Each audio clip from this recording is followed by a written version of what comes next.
Ilipas ganyan. Maraming salamat sa napaka-init na salong na binigyan niyo sa akin. Hindi ko po akalain. Papasok ko lang sa sasakyan hanggang dito. 3 beses siya namin nakulan. Buti na lang marami ang front t-shirt. Maraming salamat sa iyo lahat. Dahil po na napanggit ng ating buri, punong barangay, Joel Bacolod. Ito po, ang pag-umisina ay isa sa mga relocation na ginawa noong panahon ng aking ama, yung governor ng Metro Manila, ang aking ina na si Berta.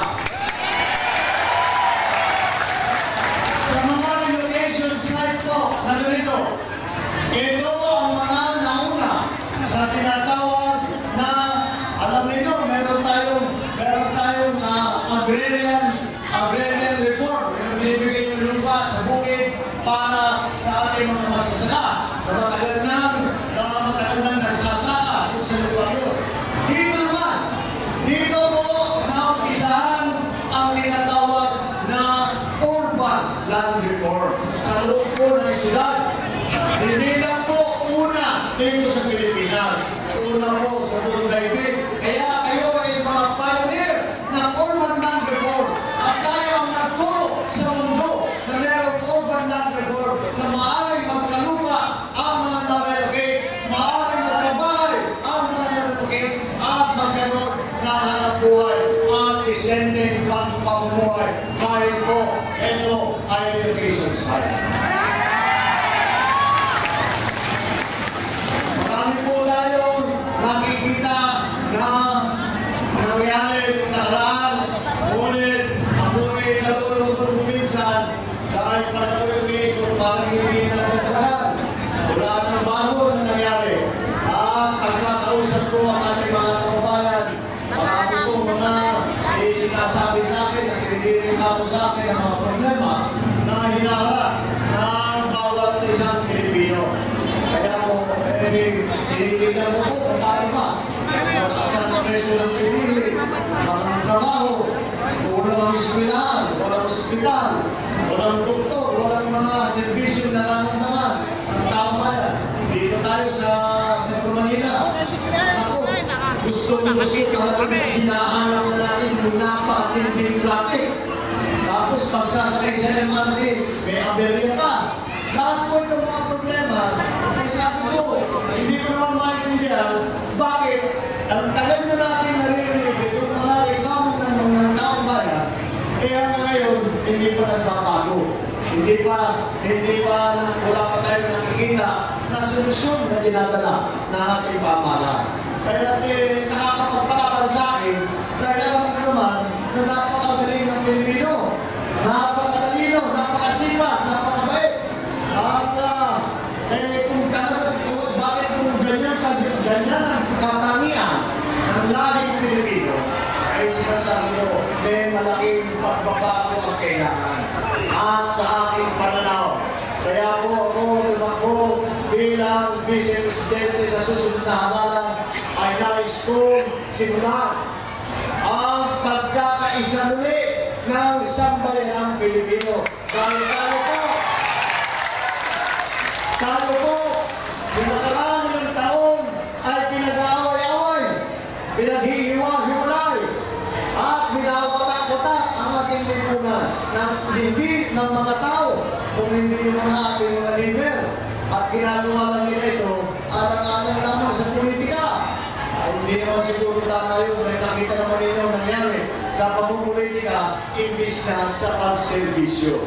Kaya po, ngayon sa pag-iikot ko, ang aking nagiging advokasya, ang aking nagiging panindigan ay balik ang pag-iisip na tayo ay Pilipino, na wala pong magmamahal sa Pilipino kundi Pilipino rin.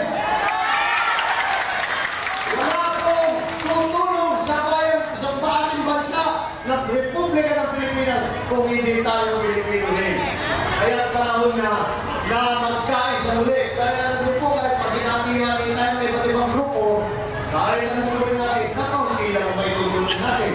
Ngunit, kapag ipinagsama-sama natin ang galing ng lahat ng mga Pilipino Pilipino, makikita po ninyo mararamdaman ng bawat isang Pilipino ang pagbabago dito sa Pilipinas. Kaya po, sa pag-iikot ko, ang sinasabi ko, pagsimula na tayo. Simulaan na natin ang isang kilusan para sa pagkakaisa ng isang bayan ng Pilipino.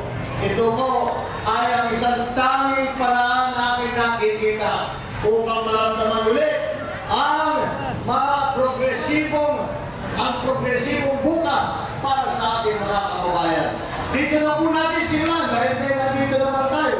At kita-kita, hindi naman kayo nag-aaway. Wala sa ugali ng Pilipino yan eh. Hindi naman nag-aaway. Magkasama lang, nakangiti lang, masaya lang. Kahit mahirap ang buhay, nakangiti pa rin. Yan ang katangian ng lahing Pilipino. Yan ang dapat natin palabasin. Palabasin muli ang pag-iisip, hindi lamang sa taong bayan. Kung hindi sa mga leader natin, na tayo ay isang bansa, isang diwa, at may isang gawa. Yan po ang ating panalangin. Yan po ang ating pangarap. Kapag itong kilusang po na ito ay ating masimulan, dahan-dahan makikita po natin nagkakaisa muli mga Pilipino. Kasama na dyan ang Ilocano, kasama ng Tagalog, Kabuaray, Bisaya, Bicolano, lahat po. Kahit saan po tayo nanggaling, huwag po natin kakalimutan, tayo ay Pilipino. Kapag po, po natin itong ating kilusan, nasimulan natin ang ating kilusan, makikita po ninyo, hindi lamang dito sa Pilipinas, kung hindi sa buong mundo, na ang ating mga kaibigan, mga galing sa ibang bansa, sa Sibir, yan ang mga Pilipino. Tingnan ninyo sila yung nagmamahalan, sila yung nagtutulungan, kaya naman sila ay taas loob kahit na kanino. Yan ang Pilipino! Kaya po, ako ay nagpapasalamat sa inyong pinakita na suporta, ang inyong pinakita na pagtulong dito sa ating sinisimulan na kilusan. Sa tulong ninyo, sa suporta ninyo, ito, mga pangarap natin ay maaangkat po natin. Yan po ang hamon sa atin ng ating kinabukasan. Yan po ang hamon sa atin ng ating mga anak na sana ang iiwanan natin Pilipinas ay mas maganda kaysa sa ating inabutan ng Pilipinas at ang ibibigay natin sa kanila. Pag sila na ang mga naghahanap buhay ay isang lipunan na tumutulong, na malago, na masigla, na lumalaki at bigyan natin lahat po ng Pilipino ng pag-asa para sa kinabukasan. Tama po ba yun? Sasanayin po ako! Yan po ang ating hangarin. Yan po ang ating layunin. Kapag tayo po ay magkaisa, pag tayo po ay sumapa at magkapit-bisig dito sa kilusan ng pagkakaisa, lahat po yan ay mararamdaman natin na kahit paano masisimulan na mabigyan ng solusyon ng mga problema ng ating bansa, sa mga solusyonan ang mga hinaharap ng bawat Pilipino sa kanilang pang-araw-araw na pamumuhay. Yan po ang ating pinapangarap, yan po ay ating panalangin sa tulong po ninyo. Magiging totoo po itong ating sinasabi, itong ating mga simulan ng kilusan ng pagkakaisa muli ng